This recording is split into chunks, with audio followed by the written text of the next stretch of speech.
ஒரு ஊரில் மண்பாண்டங்கள் செய்யும் முதியவர் ஒருவர் இருந்தார். அவரிடம் 2 பெரிய பானைகள் இருந்தன. தினமும் அந்த பானைகளை ஒரு நீண்ட குச்சியின் இரு முனைகளிலும் கட்டி தோளில் சுமந்து சென்று ஆற்று நீரை எடுத்து வருவார். அதில் ஒரு பானை மிக அழகாகவும் விரிசல் ஏதுமன்றி முழுமையாகவும் இருந்தது. ஆனால் மற்றொரு பானையில் ஒரு சிறிய விரிசல் இருந்தது. ஆற்றிலிருந்து வீடு வந்து சேருவதற்குள் அந்த விரிசல் பானையில் இருக்கும் பாதி நீர் சிந்திவிடும். முழுமையான பானை தன் திறமையை நினைத்து பெருமைப்பட்டது. ஆனால் விரிசல் பானையோ, என்னால் என் உரிமையாளருக்கு முழுமையான பயனை தர முடியவில்லையே என்று மிகவும் வருந்தியது. ஒரு நாள் அந்த பானை முதியவரிடம், ஐயா, என்னிடம் இருக்கும் விரிசலால் பாதி நீர் வீணாவதை நினைத்து நான் வெட்கப்படுகிறேன், என்னை மன்னித்து விடுங்கள் என்று அழுதது.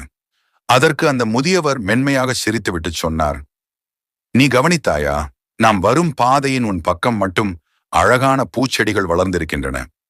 உன்னிடம் விரிசல் இருப்பது எனக்கு தெரியும்.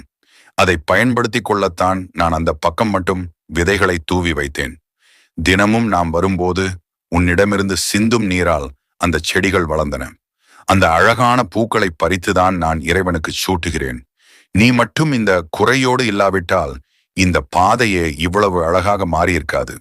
இதை கேட்ட பானை தன் குறையை நினைத்து வருந்துவதை நிறுத்தி பெருமிதம் கொண்டது.